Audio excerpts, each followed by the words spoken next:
All right, let's get to it. So it's Friday afternoon as of the time I'm recording this video, but the video won't be up till Saturday afternoon. So it might be Saturday evening, Sunday morning as of the time you're watching this. But here we go. Week 5 against the Carolina Panthers. It's a road game for us, but we'll see what happens here. We go into this battle 1-3. The Panthers go into this battle 3-1. On paper, this tells us that the Panthers are the better team. And so far, they've been playing like the better team, so that is true. However, the Panthers do have the third-ranked defense going into this game in the league. However, don't let those stats fool you, okay? Well, the Panthers look like a much superior team to us on paper. Reality is, this is actually a winnable game. Then again, some of our other games have been winnable games too, so what's that really saying? We'll find out. But now, it's a much winnable game despite what the records and the statistics say. Because look at who the Carolina Panthers have played so far. So far in their 4 games, their 3 wins came against the New York Jets. Yeah, New Orleans Saints, kind of a okay team. Houston Texans, we know are trash. And then last week against the Dallas Cowboys, which they lost. They put up, now granted, they put up a much better fight than we did against the Cowboys. And they played better. So that's another reason to be concerned. Because so far they do look like the better team. Now, with that being said, now we know the Carolina Panthers, so far, if we've been following Sam Darnold, he's playing better than he did with the New York Jets, but what's that really saying? However, he has been more active on the ground, scrambled for 5 touchdowns in 4 games. Yeah, that's pretty crazy. That's an interesting statistic. Now, Sam Darnold also has 5 TD passes, but 3 interceptions as well, so the TD to interception ratio shows that he's still prone to making some mistakes.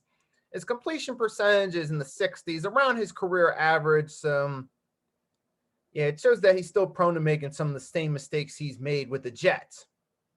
That means if the defensive line could get some pressure on him, we could force him into making mistakes, into making sloppy throws or force turnovers. However, that's if the Eagles' defensive line can get pressure. So that's one key right there. If somehow, some way, this defensive line can actually play better and somehow get some pressure on Sam Darnold, then maybe we could actually do something to force mistakes and turnovers.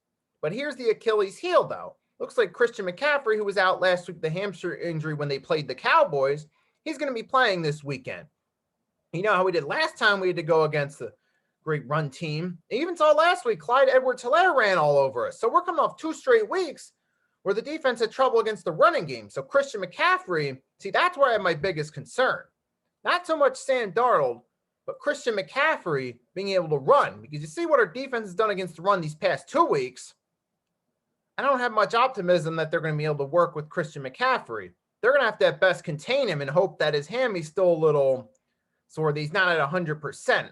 I know that may sound a little messed up. What I'm saying is, though, you're hoping that he's not playing at 100% so you have a chance to contain him, is what I'm saying, if that makes any sense. And the other threat for the Panthers is DJ Moore, wide receiver. I mean, because once Sam Darnold can get the ball to him, we know he can make some plays against his defense, especially with the way they've been playing these past couple of weeks. Now, overall, the Panthers do not have as good an offense as the previous 2 teams we played, the Kansas City Chiefs and Dallas Cowboys, but they do have some playmakers on this team that can help them out on the offensive side of the ball. So I don't have much optimism for this defense. I'm just hoping that they can contain Christian McCaffrey, maybe find a way to get some pressure on Sam Darnold, force him to make mistakes, but we've seen how that's getting pressure on the QBs work thus far. Easier said than done. Now, for the offensive side of the ball, the 2 keys. 1, control the time of possession. Control the time of possession to keep them off the field. Simple as that. The Eagles control the time of possession. You keep the Panthers' offense off the field. You don't have to worry about run CMC and DJ Moore that much. You control the time of possession. You can move the ball effectively downfield, control the time of possession, means you can score enough points to beat them. That's one key to victory. It takes more than that. And so now the other key to the offense, more balance in your play calling. And I've alluded to this several times. I made a video about it yesterday about the play calling and what they need to do. But one thing they need to do more of, run the darn ball. Okay? Run the ball. That means actually calling running plays. Okay, we need to be getting more. Most of our run plays should be coming from our running backs, not Jalen Hurts. Now, don't hear me out. Hear me out. Now, obviously, Jalen Hurts, we know, is a mobile QB. He can scramble, and that certainly can be an asset if Hurts scrambles the right amount of times and in the right situations. But our primary focus for running the ball should be actual carries to the running backs, not QB scrambles. They can still be valuable, but we should be mainly focused on giving the ball carries, specifically to this guy, number 26, Miles Sanders, a running back who has Pro Bowl level talent, who has Pro Bowl level potential. We know the potential is there. So we should definitely try to get him more involved in the run game, get him and Kenneth Gainwell. Now, Kenneth Gainwell can be good for short yardage situations. At this point, he's best used in short yardage situations, both run and pass, but particularly run in this case. So we definitely need to get Miles Sanders more involved because we know he has the Pro Bowl level potential. We saw against the Cowboys that 24-yard he broke off, but they didn't run the ball after that. So that's one key. Try to balance out the play call. We shouldn't be going with 55, 60 passes, okay? Should be trying to balance out the run and the pass.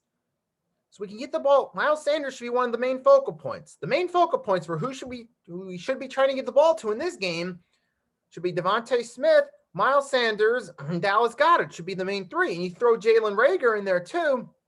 But the main three definitely are Devontae, Miles, and Dallas Goedert. So that definitely means more balance of run and pass. So that's simple. I mean, we've seen that the run game can be effective when we do it. So why not incorporate it in the offense more? That's one key right there. So controlling time and possession and balancing the play calling. Another key, don't commit so many darn penalties. Throughout these first 4 games, one of the biggest detriments to us is penalties, penalties, penalties, penalties, penalties, and penalties, and penalties, and more freaking penalties. Stop with the penalties, all right? Andre Dillard, you cannot go past the line of scrimmage. All right, you cannot get called for an eligible man downfield. Derek Barnett, you need to control yourself out there and play within the confines of the rules. Okay, and this goes on both sides of the ball. Everyone on both sides of the ball needs to do their job properly, okay? We don't need any encroachment, false starts, holding. We can't be doing that. We need to control ourselves in the way we play and stop taking so many darn penalties. That's another key right there. There's some of my main keys to victory right there. So, right, obviously call balance attack, try to get, run and pass mixed in, because if you do all the run, you can open up holes in the passing game. Try to get some darn pressure on the QB. I know I say this every single week, but so far you notice a trend. We don't really do it, and things don't go our way. Maybe if we actually do get some pressure on the QB for once, maybe it might actually work in our favor. Who knows? But we wouldn't know because we don't get there now, do we? Another key, obviously, don't commit so many darn penalties. So those are some of the main keys right there. I'm trying to, let's see. I think I pretty much said everything right there. You guys can let me know what you think in the comment section, what your keys are to victory in this game. How do you see this game going? I think if we play well, this could be a winnable game, maybe 27-21 if we do things right. If not, it'll probably be another L, maybe like 20-27, maybe around the same score, like 27-21-ish, win or lose is what I see the projected score of this game being. So that's what I think is going to happen right there. Either we could get the dub, turn it to 2-3, or go 1-4, having to play the Buccaneers next week. We'll see what happens right here. So see what the Eagles do versus the Panthers. Will they get the dub, go to 2-3? Will they go to 1-4? I think there's a good chance either or happens. Based off recent games, I'm thinking they might lose. I hope I'm wrong. I hope they pull out the dub, but we'll see what happens. So I'm going to say Nicky Steve signing off. Fly Eagles Fly. Have a wonderful weekend. Stay safe. I'll be back with my recap vid either late Sunday or early Monday. I'm out.